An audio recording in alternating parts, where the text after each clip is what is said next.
What about Liverpool, Man City? I mean, Caoimhe, this is a huge game, isn't it? How excited are you about this?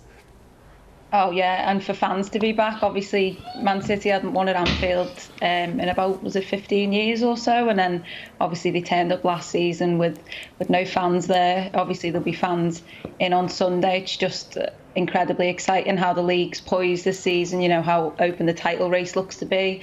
Obviously Chelsea and Man United right up there as well, other teams bobbing about a bit, but it does feel like Liverpool and Manchester City are, you know, the two teams that are going ahead head to head really. I think at the start of the season not many people thought that about Liverpool, but you know, I think now, given performances apart from maybe say the Brentford game, the performance at midweek showed that I think, you know, the pressing back to the best, and you know they look good. Salah looks like he's going to score every game, which bodes really well for Liverpool. You've got players like Curtis Jones coming into the side, just absolutely bossing it. So I think Liverpool are going into this game in a really good place, and I think, you know, Manchester City probably not so much, but with something you know, to fight for, given that they lost in midweek to PSG. So yeah, it's an exciting time for this game to fall, and I think, you know, whoever wins it, it's not going to define the season, but you know, it may well, because we know how close these teams have gone before and how, you know, there's been a couple of points in these title races. So these games are massive, and to have fans back at Anfield will make the occasion even bigger. David, which team has impressed you the most so far out of Liverpool and Manchester City? Oh, that's an incredibly difficult question, because I think Liverpool have surprised quite a few people in terms of their relative lack of signings in the summer transfer window, and then they've put on some really impressive displays that suggest, despite the draw at Brentford, that they're probably going to challenge for the title credibly this season. And on the flip side, Manchester City, they maybe hadn't been as spectacular, but then going to Chelsea and winning against the team that everybody had been talking about as potential title favourites, despite City of course being the title holders, suggests that they're coming into a rich vein of form despite that defeat at PSG in midweek.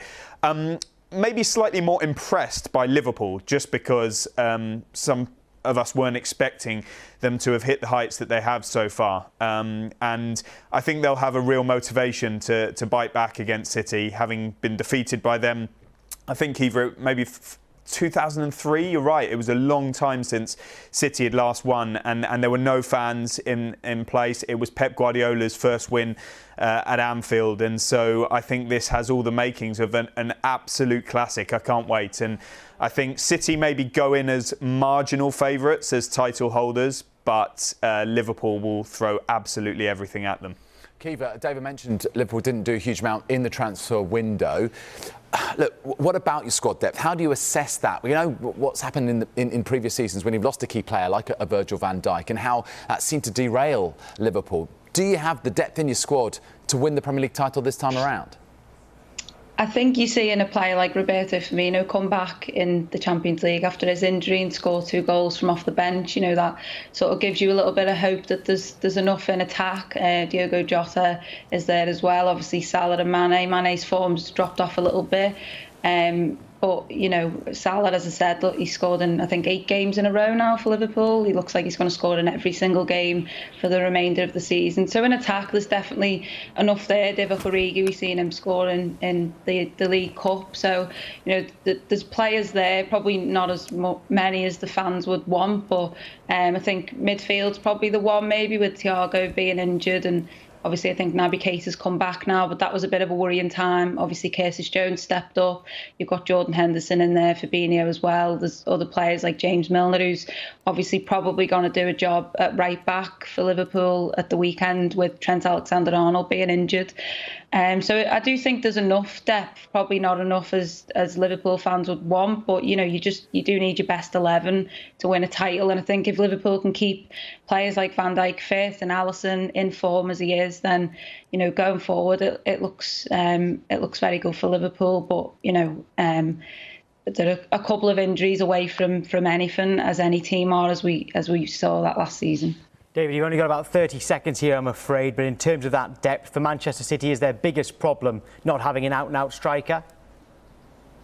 Yes, and they've shown that they can succeed without one in the past, but they were looking to bring one in the summer, and that's because they know they can strengthen in that number 9 role. Now, Gabriel Jesus got the goal at Chelsea, but he hasn't been playing in that position much of late, and I think they will look to redress it, whether it's in January or perhaps more likely next summer. So the missing striker is something that they are acutely aware of. However, Chelsea spent a king's ransom to bring one in last weekend he didn't score against them. So there's no fine science to this, and City are doing okay without.